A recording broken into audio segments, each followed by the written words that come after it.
মৰমৰ ছাত্ৰ ছাত্ৰীসকল, আজি এই ভিডিঅ'টো কুলম্বৰ সূত্ৰৰ বিষয়ে আলোচনা কৰিবলৈ লৈছোঁ। ইয়াৰ আগতে আমাৰ এই চেনেলৰ দুটামান ভিডিঅ' আপলোড কৰা হৈছে, তোমালোকে এইটো চাই ল'বা। আৰু এই ভিডিঅ'টোত কণ্টেণ্টখিনি হ'ল বৈদ্যুতিক আদান, পৰিবাহী, অপৰিবাহী, পৃথিৱীৰ পৰিবাহিতা, আয়তকৰণ পদ্ধতি আৰু মৌলিক আধাৰৰ ধৰ্মসমূহ। চ' এতিয়া আমি কুলম্বৰ সূত্ৰ আলোচনা কৰিবলৈ লৈছোঁ। Let's gate start.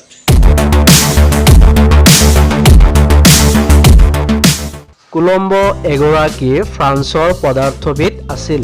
ৱেষ্ট ইণ্ডিজৰ সৈন্য বিভাগত তেওঁ এগৰাকী ইঞ্জিনিয়াৰ হিচাপে কৰ্মজীৱন আৰম্ভ কৰিছিল। 1776 চনত তেওঁ পেৰিছলৈ ঘূৰি আহে।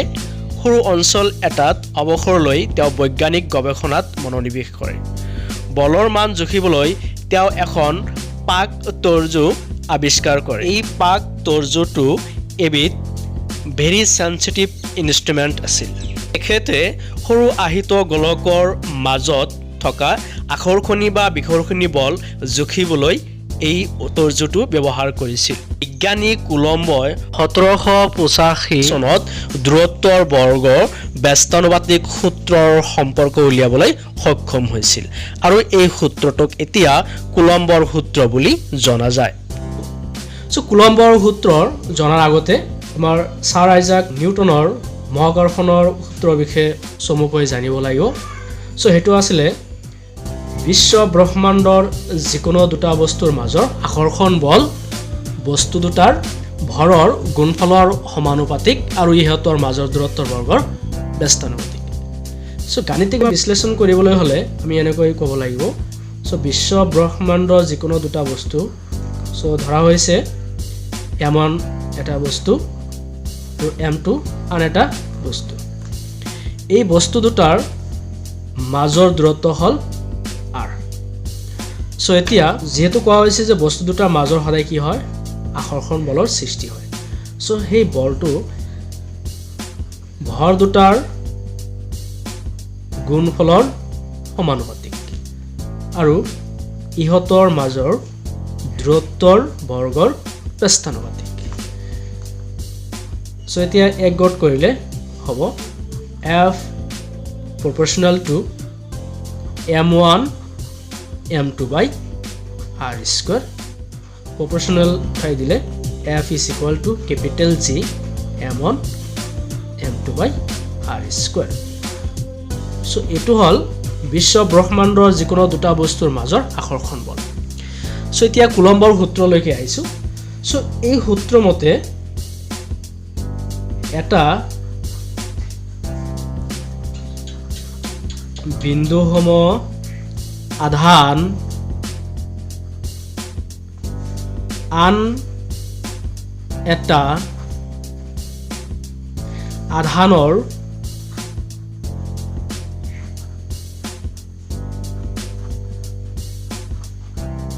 ওচৰলৈ আনিলে আধান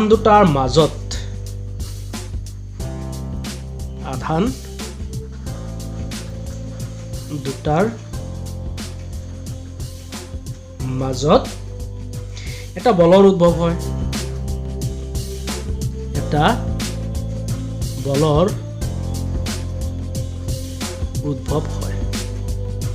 আৰু সেই বলটো হৈছে কুলম্বৰ বল। চ' এতিয়া সেই বলটোৰ প্ৰথমতে কোৱা হৈছে এই বলটোনো কি হ'ব? এই বলটো হ'ব আধান দুটাৰ গুণফলৰ সমানুপাতিক। আধান দুটাৰ গুণফলৰ সমানুপাতিক। নাম্বাৰ 2, আধান দুটাৰ মাজৰ দূৰত্বৰ বৰ্গৰ ব্যস্তানুপাতিক। আধান দুটাৰ মাজৰ দূৰত্বৰ বৰ্গৰ ব্যস্তানুপাতিক। চ' এতিয়া ধৰা হ'ল সেই আধান দুটা, চ' প্ৰথমতে ধৰা হৈছে এইটো সমজাতীয় হ'ব পাৰে বা বিপৰীতজাতীয় হ'ব পাৰে। চ' আধান Q1 আৰু Q2, ইহঁতৰ মাজৰ দূৰত্ব ধৰা হৈছে কি R। সো এতিয়া কুলম্বৰ সূত্ৰ মতে এই আধান দুটাৰ গুণফলৰ সমানুপাতিক so F proportional to Q1 Q2 F proportional to 1 by R square so eteke F proportional to Q1 Q2 by R square so yare proportional uthai dile F is equal to K Q1 Q2 by R square so yat K hol eta স্থিৰ বৈদ্যুতিক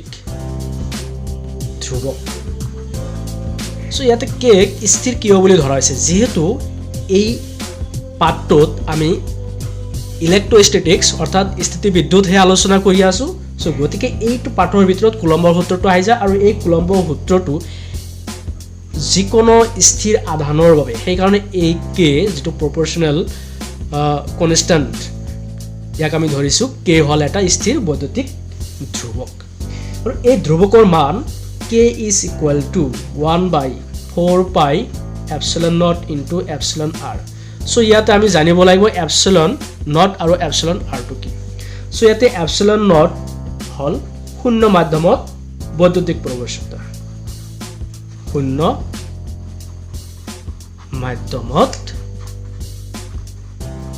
বৈদ্যুতিক প্ৰৱেশতা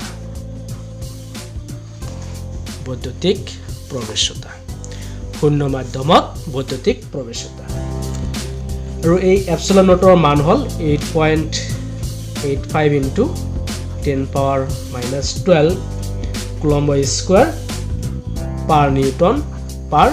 meter square so এতিয়া epsilon r টো কি relative permittivity আপেক্ষিক প্ৰৱেশতা আপেক্ষিক প্ৰৱেশতা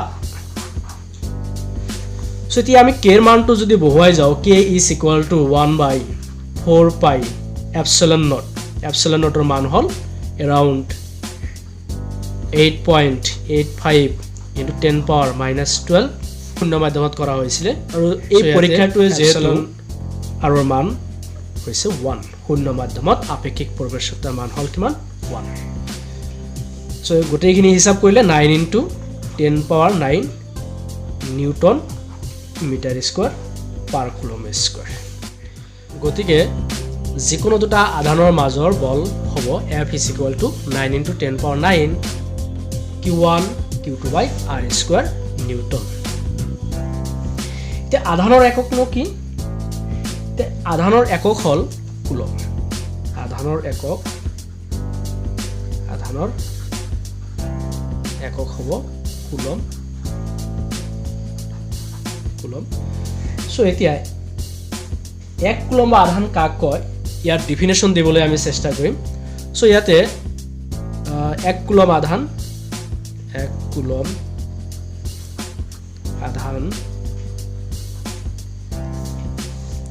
so আদিতে আমি ফৰ্মুলাটো লিখিম F is equal to K into Q1 Q2 by R square so এতিয়া আমি আধান বিলাক যদি Q1 is equal to Q2 is equal to যদি 1 কুলম্ব আধান কৈ লও আৰু ইহতৰ মাজৰ দূৰত্ব যদি আমি 1 মিটাৰ বুলি ধৰো তেতিয়া হলে k এর মান কিমান হ'ব k is equal to 9 into 10 power 9 newton metre square per coulomb square হয় তেতিয়া হলে F is equal to F এর মান হ'ব কিমান 9 into 10 power 9 মান বিলাক বহুৱাই যাম 1 into 1 divided by 1 square so গোটেইখিনি হিসাব কৰিলে আমি পাম 9 into 10 power 9 নিউটন so এতিয়া আমি ইয়াৰ যদি সংজ্ঞা দিবলৈ যাও তেতিয়া হলে প্ৰথমতে ক'ব লাগিব যে আমি এই পৰীক্ষাটো বায়ু মাধ্যমত কৰা হৈছিল তেতিয়া হলে আমি কম যে বায়ু মাধ্যমত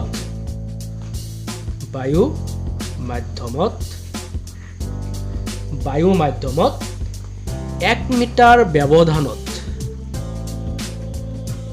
1 মিটাৰ ব্যৱধানত ৰখা দুটা সমধৰ্মী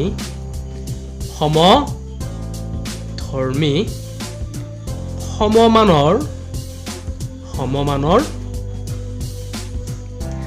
আধানৰ মাজৰ বিকৰ্ষণী বল যদি 9 × 10⁹ নিউটন হয় তেন্তে প্ৰতিটো আধানৰ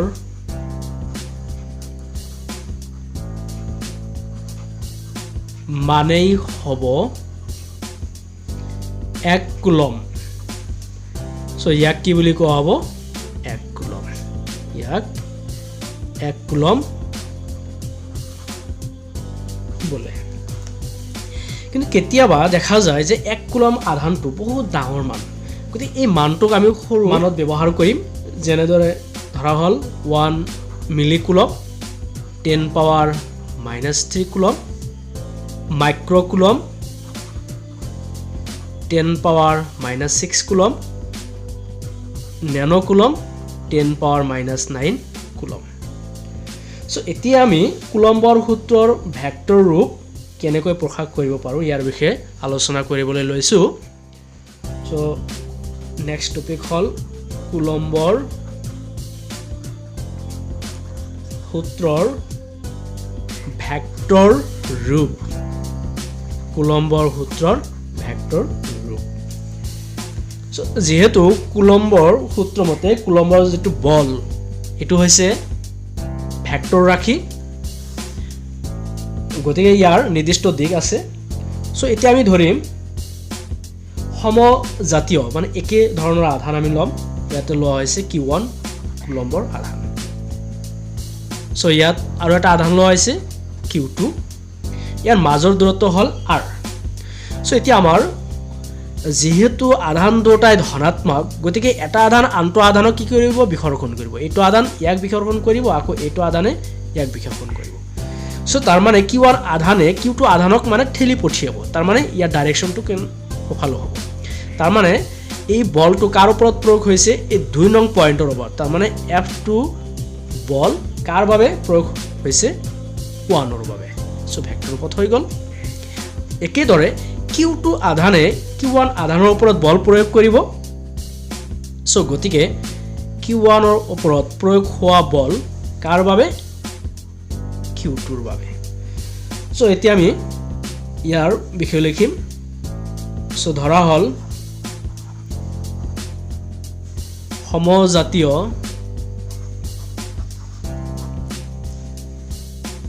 দুটা বিন্দু আধান q1 আৰু q2 আৰু q2 ৰ ব্যৱধান কিমান ব্যৱধান r ধৰা হৈছে সো এতিয়া আমি লিখিম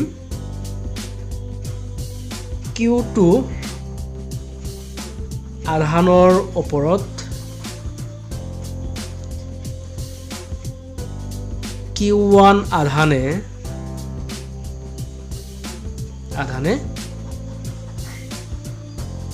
প্ৰয়োগ কৰা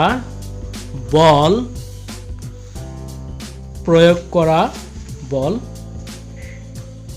f21 to f vector so k q1 q2 by r square ইয়াৰ মাজৰ দূৰত্ব কিন্তু ইয়াতে কথা হ'ল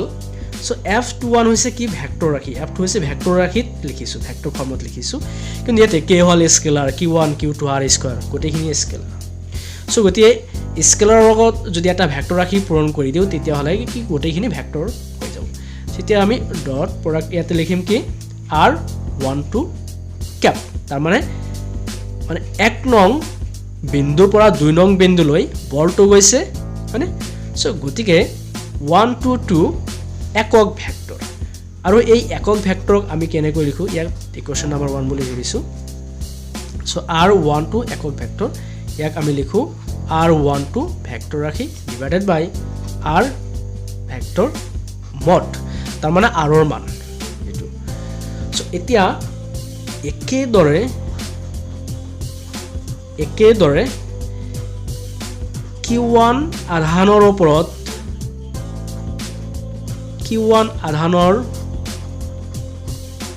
ওপৰত q2 আধানে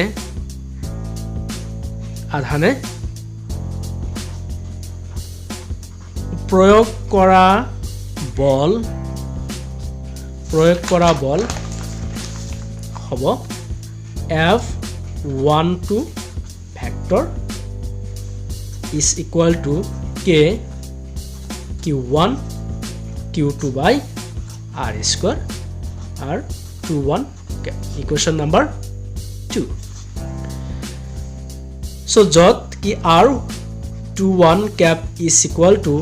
r21 vector form divided by r21 mod তাৰ মানে r ৰ মান so এতিয়া আমি 1 নং আৰু 2 নং সমীকৰণটো যদি চাও তেতিয়াহলে 1 নং আৰু 2 নং সমীকৰণৰ পৰা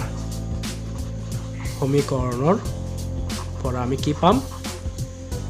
যে r12 একক vector is equal to minus r21 একক ভেক্টৰ আৰু এইখিনি যদি হয় তেতিয়াহলে আমি পাম বল দুটা হ'ব কি সমান f21 vector is equal to f12 vector কিন্তু এটা আনটোৰ বিপৰীত গতিকে ইয়াৰ আগত কি মাইনাস চিনটো দিব লাগিব জানো তাৰমানে অৰ্থাৎ আমি কি ক'ব পাৰো যে আধান দুটাই এটা আনটোৰ ওপৰত ক্ৰিয়া কৰা বলৰ মান কি সমান আৰু বিপৰীতমুখী সো আমি লিখিব পাৰিম যে অৰ্থাৎ আধান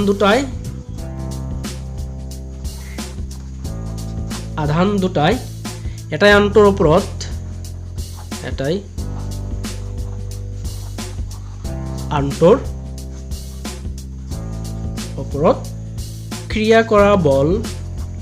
ক্ৰিয়া কৰা বল সমান আৰু বিপৰীতমুখী ক্ৰিয়া কৰা বল সমান আৰু বিপৰীতমুখী সো ওপৰৰ আলোচনাৰ পৰা আমি এইখিনি পাব পাৰো যদি q1 আৰু q2 বিপৰীতমুখী হয় তাৰ মানে q1 q2 less than 0 মানে কি এটা নহলে এটা নেগেটিভ হ'বই লাগিব তেতিয়া হলে less than 0 তকৈ কম মাইনাসত আহি যাব তাৰ মানে আমি কি ক'ব পাৰো যে বিপৰীতমুখী তেতিয়া হলে কি বল দুটা কি কৰিব ইহতৰ মাজত আকৰ্ষণ হ'ব বিপৰীতমুখী হলে কি হ'ব বলটো কি হ'ব আকৰ্ষণ হ'ব